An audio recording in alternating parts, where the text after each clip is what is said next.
네, 추수감사절이 지난주일 지났고요. 그리고 이제 성탄절을 준비하는 분위기가 시작이 됐습니다. 라디오를 켜보면은 이제 캐롤이 나오기 시작했고요. 상점들에 보면은 크리스마스 관련 상품들을 진열해 놓고 이제 팔기 시작하고 있습니다. 다들 나름대로의 방법으로 이제 성탄절을 준비하는 것 같은데요. 저희 교회도 성탄절 준비하기 위해서 성탄 장식들을 이렇게 지금 꾸며놓고 성탄 맞을 준비를 했습니다. 어제 우리 집사님 몇 분 나오셔서 이 성탄 장식 하느라 수고해 주셨는데요. 그런데 여기서 이제 저희가 한 가지 좀 구분해서 기억할 필요가 있습니다. 이 세상에서 성탄절을 준비하는 그 과정, 그 과정이 우리가 지금 교회에서 이런 성탄 장식을 하면서 준비하는 그 과정과는 다르다 하는 사실입니다. 저희가 교회가 성탄 장식을 하고 성탄절을 준비하는 것은 교회력에 따른 그냥 일반 세상 사람들처럼 휴일을 맞는 너무너무 축제 분위기의 그 성탄절 휴일을 기다리는 그런 준비가 아닙니다. 저희는 교회력에 따라서 성탄절 절기를 기다리고 준비하고 있는 겁니다. 다 아시는 것처럼 이 교회 달력 안에는 성탄절이 있습니다. 그 성탄절은 주님의 탄생을 기념하며 지키는 그런 절기입니다. 주님의 탄생, 주님이 이 땅에 오심에 대한 그 의미를 생각하고 그 의미를 기리는 날이 바로 성탄절이고, 우리가 이 성탄 장식을 통해서 기대하고 기다리는 것은 그 성탄절, 주님의 오심, 주님의 탄생, 그 의미를 생각하고 지금 준비하는 것이다 하는 거죠. 좀 잘 기억할 필요가 있는데요. 이 교회력 안에는 대림절이라고 하는 그런 절기도 있습니다. 보통 대강절, 또 강림절 이렇게도 표현하기도 하는데요. 다 똑같은 말입니다. 이 대림절이라고 하는 이 시간에 대한 설명을 좀 할 필요가 있을 것 같은데요. 교회력 전부를 좀 말씀드릴 수는 없고 특히 대림절에 관해서만 간단하게 좀 설명을 드리도록 하겠습니다. 이 대림절이라고 하는 것은요, 성탄절 전에, 이게 중요합니다. 아무 시점에 하는 것이 아니라 성탄절 전 4주 동안 주일 4번의 그 시간을 통해서 주님의 오심을 기대하며 기다리면서 지키는 절기가 바로 대림절입니다. 한 달 동안 지켜지게 되는데요. 이 성탄절이 갖고 있는 의미, 주님이 탄생하셨다라고 하는 그 의미를 생각하면서 주님이 이 땅에 왜 오셨는지, 왜 하나님께서 육신의 몸을 입고 이 땅에 오셨는지에 대한 의미를 생각하면서 보내는 절기. 그러니까 주님께서 육신의 몸을 입고 이 땅에 오셔서 우리 인류를 구원하시기 위해 오셨다라고 하는 그 사실을 기대하고 기다리면서 보내는 절기, 그 절기가 바로 대림절이다 하는 거죠. 그리고 또 한 가지 대림절이 갖고 있는 의미는 주님의 탄생만을 기억하고 기다리는 것이 아닙니다. 이미 주님은 탄생하셨거든요. 그러니까 그 탄생의 의미도 생각하지만 주님께서 다시 오실 날, 재림을 이야기하죠. 재림하실 그 날, 그때의 그 주님을 기억하면서 기대하면서 기다리며 지키는 절기, 그것이 대림절이다 하는 거죠. 이 두 가지 의미가 같이 포함되어 있는 그 의미가 바로 대림절 절기를 지키는 의미입니다. 이 대림절이라고 하는 절기가 교회 달력으로 보면은요, 시작하는 시점이에요. 보통 저희가 우리 서양력을 따르잖아요. 그러면 1월 1일이 시작하는 날이 됩니다. 그런 식으로 따지면 교회력이 시작되는 날은 언젠가? 대림절이에요. 그리고 대림절 첫째 주일은 결국 1월 1일과 같습니다. 그러니까 오늘 대림절 첫째 주일 보낸다 그러면 교회력이 시작되는 그 날을 우리가 보내고 있다라고 보시면 됩니다. 그러니까 오늘은 사실 아주 중요한 날이죠. 이 사실을 좀 기억하면서요, 오늘 하루 또 대림절 기간도 좀 보내시면 좋겠습니다. 왜 지금 제가 이 교회력에 대한, 또 특별히 대림절에 대한 설명을 드리냐면요, 이 대림절에 대한 의미를 잘 이해하고 나면 어떤 결과가 나타나냐면요, 성탄절을 대하는 태도가 달라지게 됩니다. 제가 아까 초반에 말씀드린 것처럼 이 성탄절을 준비한다고 할 때 그냥 아주 1년 중에 아주 큰 축제 기간인 그런 휴일을 기다리느냐, 아니면 정말 그 아래 담겨져 있는 의미를 알고 기다리느냐, 이 차이가 이 교회력, 특별히 대림절을 어떻게 이해하느냐에 따라서 크게 달라진다 하는 사실입니다. 요즘 성탄절의 의미가 많이 희미해져 가고 있고, 심지어는 더 나아가서는 왜곡되어지고 있거든요. 이런 상황에서 이 성탄절의 의미를 제대로 알고 지키기 위해서 대림절을 잘 지킨다고 하는 것은 아주 중요하다는 사실 좀 기억하면 좋겠습니다. 그래서 오늘 이 대림절에 관한 이야기 좀 저희가 하도록, 그래서 성탄절을 잘 준비하는 그런 시간이 되면 좋겠습니다. 오늘 말씀을 본격적으로 이야기하기 전에요, 먼저 생일 파티에 관한 내용을 좀 정리를 생각을 좀 해보면 좋겠는데요, 이 생일 파티라고 하는 것, 이것은 뭐 너무 당연한 거죠. 어린아이들도 알고 있는 건데요, 생일을 맞은 사람을 위해서 여는 파티가 생일 파티입니다. 너무 당연한 사실이죠.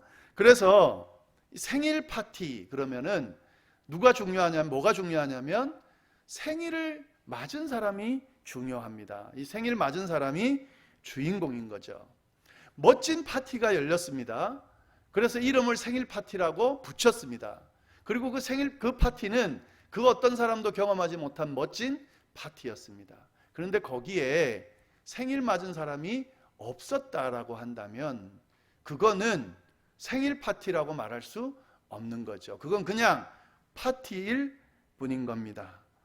너무 당연한 거죠. 지금 제가 말씀드리는 거는 상식적으로 너무 당연한 이야기를 하고 있습니다. 근데 왜 제가 이 당연한 이야기를 드리냐면요, 이런 상식이 오늘날 성탄절에 적용되고 있지 못하고 있기 때문에 그렇습니다. 크리스마스는 예수님께서 태어나신 날입니다. 이건 믿는 사람이든 믿지 않는 사람들이든 다 알고 있습니다. 그래서 이 성탄절은요, 예수님의 탄생을 축하하면서 파티를 여는 것과 똑같습니다. 그러니까 생일 파티가 되는 거죠.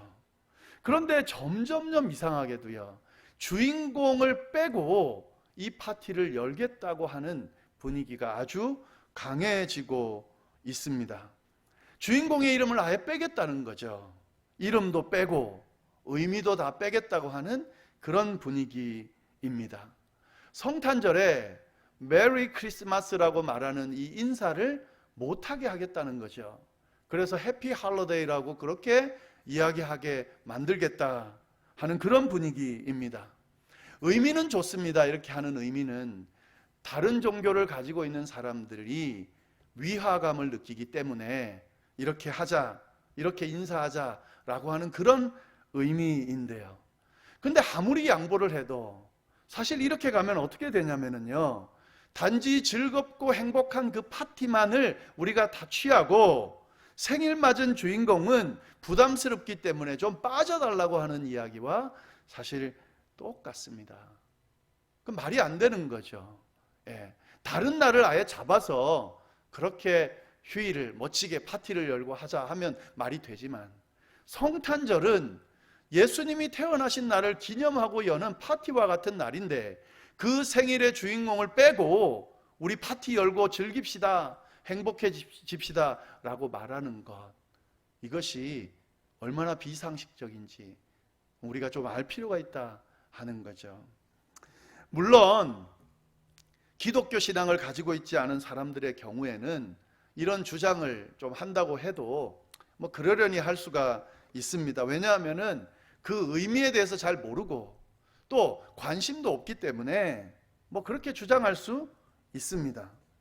그런데 이 모습이 기독교인들 중에서도 생기고 있다 하는 거죠. 그런 분위기를 가지고 성탄절을 보내는 교인들도 꽤 많이 있다 하는 거죠. 메리 크리스마스라고 안 하고 해피 할러데이라고 하는 건 동의하지 않지만 잘 들여다보면 그 정도는 아니지만 이 성탄절의 진짜 의미, 성탄절이 가지고 있는 그 진정한 의미, 성탄절의 주인공인 예수님에 대한 관심, 이런 것들은 없고 그 예수님에 대한, 주인공에 대한 바른 이해나 기대감 없이 다른 데 시선을 뺏기고 그렇게 크리스마스를 맞이하고 보내는 그런 성도들이 많이 있다 하는 거죠. 만약에 그렇게 되면은요, 이건 문제가 될 수 있는 거죠. 믿지 않는 사람들은 그러려니 할 수 있지만 만약에 믿는 사람들, 교인들이 이 성탄절의 의미를 제대로 생각하지 않고 성탄절의 주인공을 빼놓고 만약에 성탄절을 보내려 한다면 그러면 그 사람의 신앙이 문제가 될 수 있다 하는 거죠. 잘 생각할 필요가 있겠습니다. 그래서 매년 그랬겠지만 올해도 이런 분위기 속에서 우리가 믿지 않는 사람들처럼 의미 없이 그냥 주인공 빼고 그렇게 성탄절 보내지 않게 하기 위해서 진짜 성탄절의 의미 생각하면서 그렇게 보내기 위해서 우리가 다시 한번 마음을 잘 추스를 필요가 있다 하는 거죠.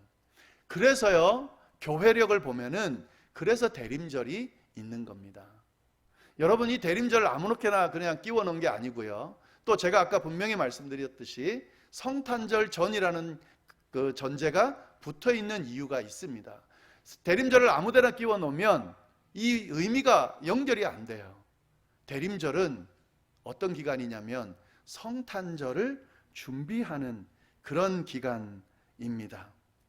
그러니까 주님의 오심, 주님께서 탄생하심, 그 의미를 생각하면서 한 달 동안 그 주님께서 오실 것을 기대하고 기다리면서 그렇게 보내는 거죠. 그리고 성탄절을 맞는 겁니다. 내가 기대하고 기다렸던 그 예수님의 탄생을 맞는 겁니다. 그러면서 다시 오실 예수님, 그 예수님을 기대하면서 기다리면서 성탄절을 맞게 되는 거죠. 그래서 대림절이라고 하는 이 의미는 아주 중요하다 하는 거죠.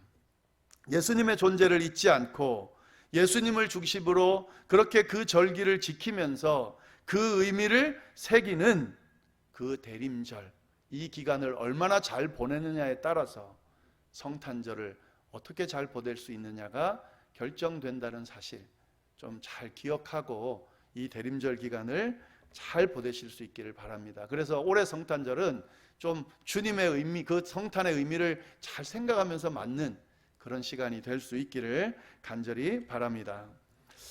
자, 이런 이유로 인해서요, 오늘 대림절 첫째 주일 우리가 나누는 말씀은 굉장히 중요한데 그 의미에서 이 오늘 나누고 싶은 이야기는 예수님에 대한 그런 명확한 이야기, 집중적인 이야기 우리가 함께 나누는 것이 좋겠다 생각해서 오늘 그 말씀을 좀 나누도록 하겠습니다.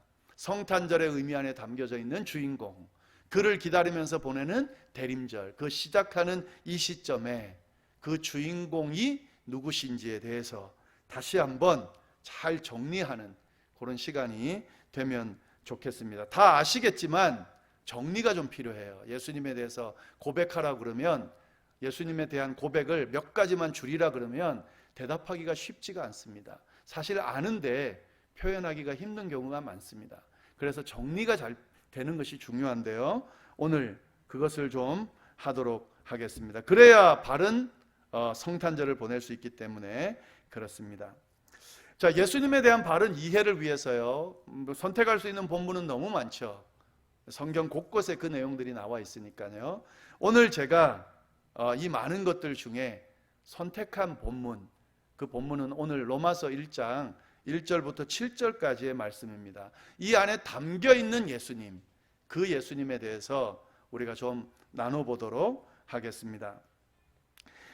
이 로마서 1장 1절부터 7절 그 말씀은 사도 바울의 이야기예요. 사도 바울의 고백인데요.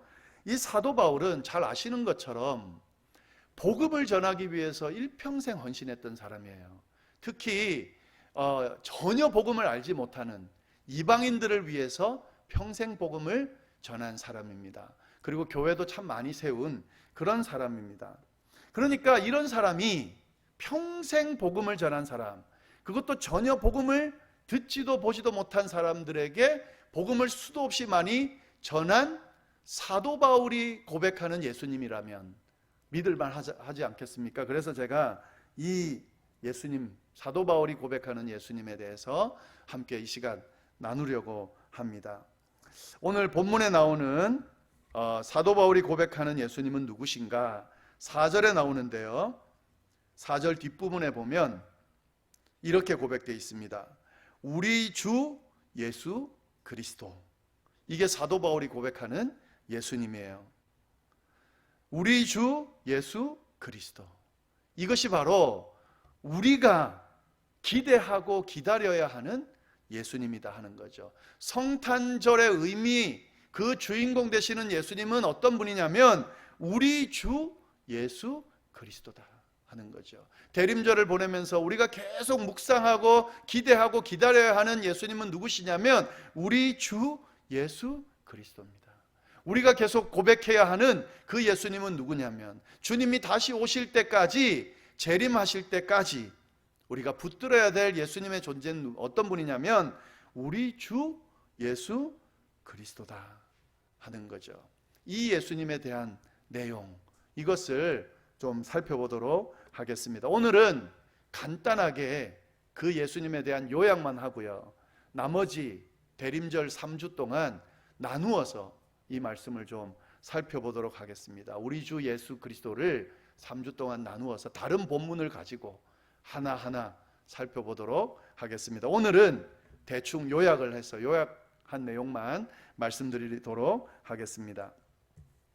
자, 사도 바울이 고백하는 우리 주 예수 그리스도, 이 예수 그리스도, 이 우리 주 예수 그리스도, 이 예수님 좀 나눠서 말씀드리면요. 첫 번째, 사도 바울이 고백하는 우리가 기대하고 바라봐야 될 예수님은 어떤 분이냐면 그리스도입니다. 그리스도. 예. 바울은 예수님을 어떻게 고백하냐면 그리스도라고 고백하고 있습니다. 이게 굉장히 중요한데요. 예수님에 대한 바른 이해를 위해서 절대 놓치면 안 되는 부분이 있습니다. 그것은 그리스도입니다. 그래서 끊임없이 우리가 예배 드릴 때나 이렇게 고백할 때 예수 그리스도란 말을 계속 붙이는 이유가 그 이유 때문입니다. 이 그리스도가 갖고 있는 의미가 아주 중요하기 때문에 그렇습니다. 그리스도가 무슨 말이냐 다 아시는데 제가 한번 정리해 드리는 겁니다. 그리스도라는 말은 기름 부음을 받은 자, 이런 의미예요. 기름 부음을 받은 자. 기름 부음을 받은 자는 아무나 기름이 주어지지 않죠. 왕들, 선지자들, 제사장들, 이런 존재들에게 기름이 부어졌습니다. 하나님이 선택한 자라는 거죠. 하나님이 선택한 존재, 이게 바로 예수 그리스도다 하는 거죠. 그리스도란 말을 다른 말로 하면 메시아다 이렇게 표현할 수 있습니다. 메시아란 말은 구원자다, 이런 의미가 있는 거예요. 그러니까 사도 바울이 고백하는 예수님은 기름 부음 받은 자, 메시아, 구원자, 이런 의미가 있는 거죠. 자, 우리가 대림절 기간 동안 성탄절을 기대하면서 기다리면서 바라봐야 되는 예수님이 누굽니까? 구원자예요. 구원자. 메시아예요. 우리를 구원할 자다 하는 겁니다. 요즘 세상을 보면은요, 옛날에도 그랬겠지만 요즘에도 마찬가지로 말세다, 세상이 정말 어떻게 돌아가는지 모르겠다, 이렇게 가면 분명히 종말이 올 거다, 어쩌면 종말이 시작되었다, 이런 표현들을 씁니다. 이런 표현들이 점점 강해지고 우리가 그것을 피부로 더 강하게 느낄수록 우리가 생각하는 게 뭐냐면, 기대하는 게 뭐냐면, 이 상황에서 내가 어떻게 살아남을 수 있을까? 이 상황에서 누가 나를 건져낼 수 있을까? 이런 상황에서, 이런 종말의 상황에서 누가 나를 구원할 수 있을까? 이런 기대들이 모든 이에게 아마 은연중에 아니면 대놓고 있을 겁니다. 그때 이 말씀이 있는 거예요. 구원자 되시는 예수 그리스도. 우리가 기대하는 예수님은 이런 분이에요. 이 종말의 시대를 살아가는 이 상황에서, 정말 이 상황에서 구원해 줄 존재가 필요한 이 시대에 우리가 그 구원자를 믿고 기대하고 기다리고 있는 거죠. 그게 예수 그리스도입니다. 또 이렇습니다. 우리의 인생을 쭉 살아가다 보면, 세상 일단 이야기하지 말고요, 우리의 인생을 쭉 살아가다 보면 쉽지가 않아요. 인생이라는 것이 나이가 들고 정말 종말에 우리의 인생 마지막 점에 되면 행복하게 끝나면 좋겠는데, 인생을 살아가면서 어느 가장 화려했던 시간을 뒤로 하고 계속 세월이 흐르면 점점 더 쇠퇴해져 가요. 육신도 쇠퇴해지고 정신도 쇠퇴해지고, 점점 마치 우리의 수명이 다하는 것처럼 그렇게 느끼면서 우리의 인생을 살아가게 됩니다. 그러면 우리가 생각하는 게 뭘까요? 기대하는 게 뭘까요? 누가 나를 이 나라 끝에서 점점 쇠퇴해가는 이 우리의 인생에서 건져줄 수 있을까? 이렇게 우리의 인생이 끝나는 건가? 물론 그 인생 자체도 의미가 있지만, 그렇게 치닫는, 끝으로 치닫는, 이렇게 끝나버릴 인생을 향해서 걸어가는 수많은 사람들, 모든 사람들이 그런 기대가 있을 겁니다. 진짜 이렇게 끝나는 건가? 이 다음은 없을까? 여기서 건져질 방법은 없을까? 그 길은 없을까? 그런 우리 인생에게 구원자 예수 그리스도가 계시다 하는 거죠. 이걸 기대하고 믿는 거죠. 우리가 지금 살아가는 이 인생 여정 가운데 우리가 예수님을 기대한다는 건 이걸 기대하는 겁니다. 뭘 다른 걸 기대하겠어요? 지금 예수님이 우리와 함께 하셔서 병을 고쳐주시고, 풍성하게 일이 잘 되게 하시고, 사업이 잘 되게 하시고, 돈을 많이 벌게 하시고, 우리 자녀들이 잘 살게 하시고, 이런 것들을 위해서 우리가 예수님을 기대하고 기다리는 거라면 그것도 괜찮겠지만, 참 그 정도까지 믿고 모든 걸 다 걸고 따를 필요가 있을까 싶어요. 그 정도는 다른 종교를 찾아도 될 것 같아요. 근데 그것 때문이 아니거든요. 우리가 믿고 기대하는, 기다리는, 고백하는 예수님은 구원자시죠. 구원자, 메시아요.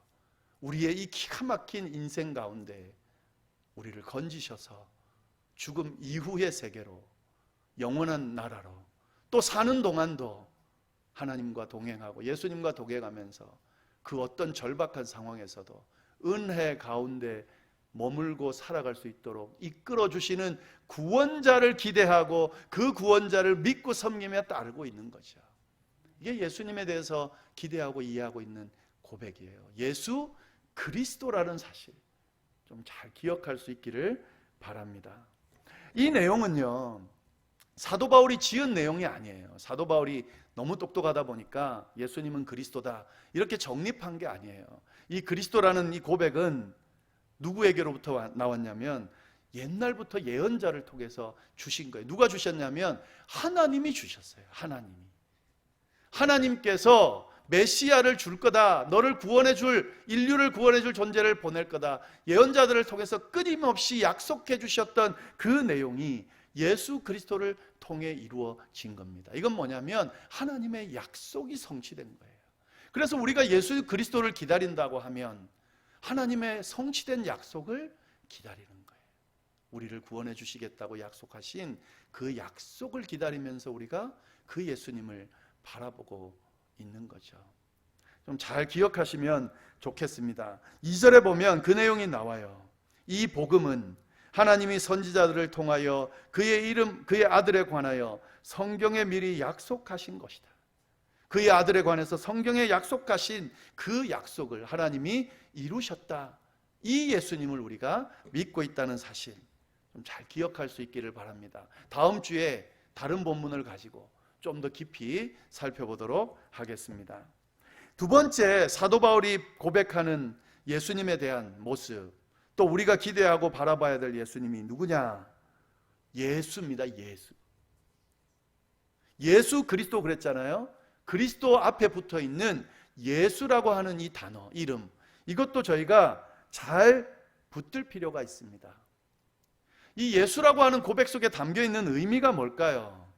두 가지로 좀 나누어서 좀 살펴볼 필요가 있는데요. 3절, 4절 보시면 제가 한번 읽어보겠습니다. 그 아들에 관하여 말하면 육신으로는 다윗의 혈통에서 나셨고 성결의 영으로는 죽은 자들 가운데서 부활하사 능력으로 우리 하나님의 아들로서 선포되셨다. 예수라고 하는 이름 속에 담겨 있는 의미 두 가지가 이 구절 안에 담겨져 있어요.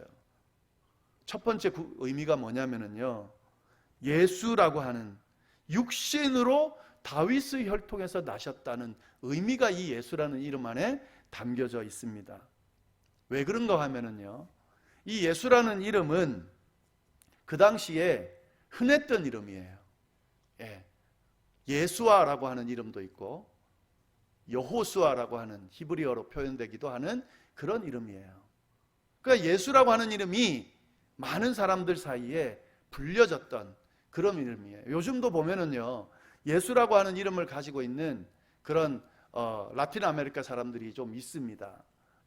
히스패닉들 보면은 허수스라고 하는 이름 가지고 있는 분이 있어요. 그분이 바로 예수라고 하는 이름 갖고 있는 거예요. 저희 교회 지금은 안 하시지만 청소하는 분 계십니다. 그분 이름이 허수스예요. 예수라는 거죠. 그 정도로 이 이름이 흔했어요. 여러분, 이걸 뭘 의미하냐면, 이거는 예수님이 신화적인 인물이 아니다 하는 거죠. 역사적인 인물이었다 하는 거죠. 육신의 몸을 입고 이 땅에 오신 분이다 하는 거죠.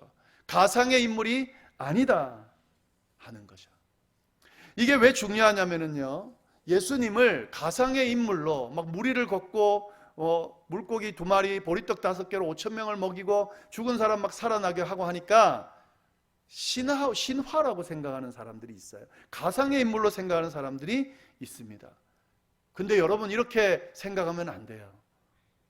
예수님은 역사적인 인물, 실존적인 인물, 이 세상에 오신 인물, 그건 우리만 믿는 그리스도인만 고백하는 것이 아니라 역사가 고백하고 있는, 우리 믿지 않는 사람들이 고백해 놓은 요세푸스라고 하는 그냥 역사가가, 비넌 크리스찬 역사가가 쓴 그 글에도 있습니다. 예수님은 육신의 몸을 입고 이 땅에 오신 실제 우리와 똑같은 몸으로 사셨던 분이다 하는 거죠. 이것을 확실하게 붙들어야 돼요. 이거 놓치면 이단이 되는 거예요. 그런데 이 의미만 가지고 있으면 안 됩니다.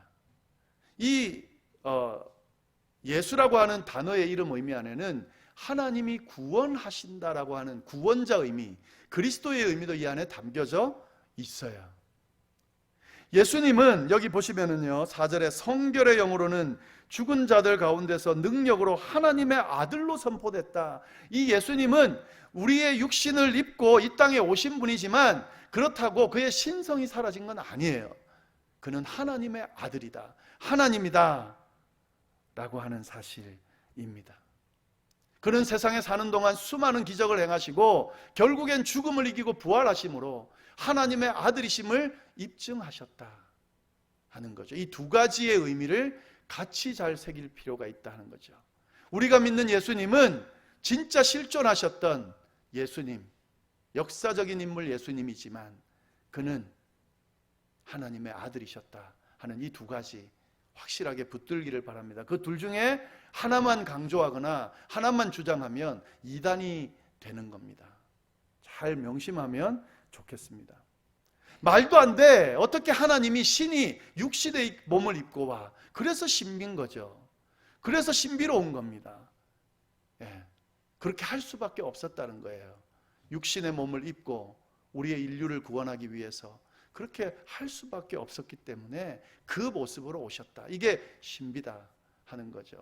잘 기억할 수 있기를 바랍니다. 이 예수님을 우리가 기대하고 있다, 기다리고 있다 하는 겁니다. 자, 그리고 세 번째, 사도 바울이 고백하는 예수님, 그 예수님은 누구냐? 우리가 기대하고 바라볼 예수님은 누구냐 하면요, 5절 6절 말씀입니다.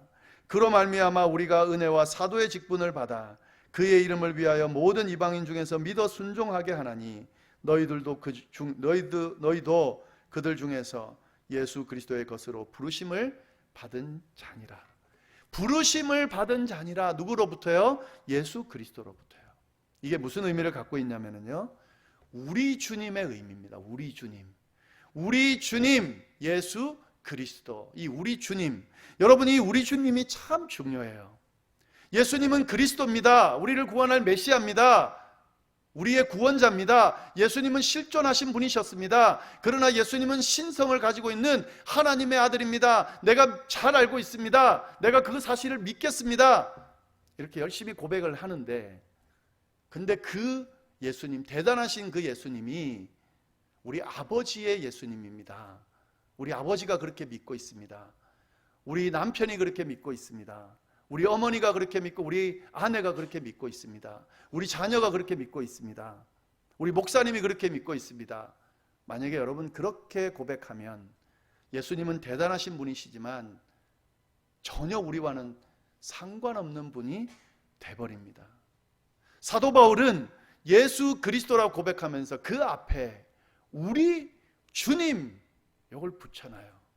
이게 아주 중요한 거죠. 나의 주님인 거죠. 그 대단하신 예수 그리스도, 그 예수가 나의 주님인 겁니다. 나를 구원하러 오신 분인 겁니다. 나를 지키시는 분인 겁니다. 나를 영원한 나라로 인도하실 분이시다라고 하는 그런 고백입니다. 이 고백이 앞에 붙을 때에 진짜 예수 그리스도를 제대로 이해할 수 있게 되는 겁니다. 우리가 믿고 바라봐야 될 예수님은 바로 이 예수님이에요. 우리를 구원하실 예수님, 우리를 지키실 예수님, 우리를 위해 이 땅에 오신 예수님, 하나님의 아들로서 하나님의 아들이시지만 성육신 하셔서 우리를 구원하신 그 예수님, 나의 주님인 그 예수님을 믿습니다. 그 예수님을 기다립니다. 그 예수님을 기대합니다. 그 예수님을 경험하면서 그렇게 신앙생활 하겠습니다 라고 고백할 때에, 그때 진짜 예수님을 제대로 이해하고 믿고 따르게 되는 겁니다. 사도 바울이 기대하고 바라본 예수님이 바로 이런 분입니다.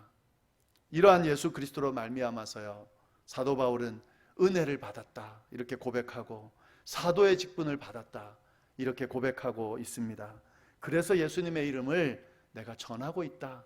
너희도 이 예수님의 이름을 제대로 믿었으면 좋겠다 이렇게 고백하고 있습니다. 이 사도 바울의 고백이야말로 바로 우리가 고백하고 바라보아야 할 예수님이다. 우리가 기대하고 기다려야 될 예수님이다 라고 하는 사실을 좀 잘 기억하실 수 있기를 바랍니다. 우리 주 예수 그리스도, 이 예수님의 진정한 의미를 우리가 생각하면서 대림절 기간을 잘 보내다가 이 의미 안에서 성탄절을 맞이할 수 있게 되기를 간절히 바랍니다. 그러면서 이 기간 동안 이 예수님 때문에 엄청난 은혜와 경험을 그렇게 경험할 수 있게 되기를 간절히 바랍니다. 기도하겠습니다. 하나님 아버지, 감사합니다.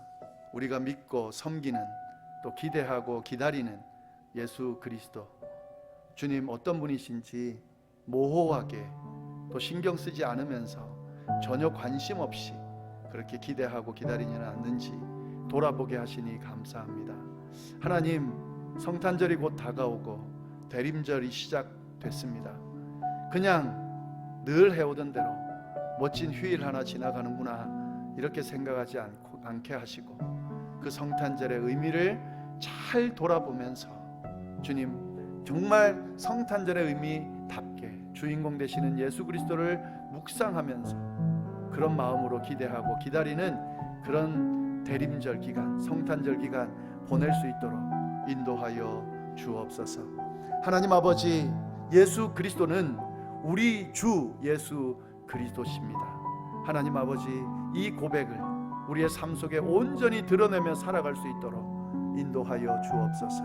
구원자 되시는 예수님 때문에 우리의 이 절망적인 삶의 여정 가운데서도 희망을 볼 수 있도록 인도하여 주시고, 우리와 함께 내주하며 우리와 같은 육신을 입고 이 땅에 오신 주님이 우리의 슬픔과 아픔을 공감해 주신다고 믿고, 그 주님과 동행하게 하시고 능력 있는 하나님의 아들로 우리를 지키시고 돌보신다라고 하는 것 때문에 주님, 우리가 안전하게 주님을 믿고 따를 수 있게 되도록 주여 인도하여 주옵소서.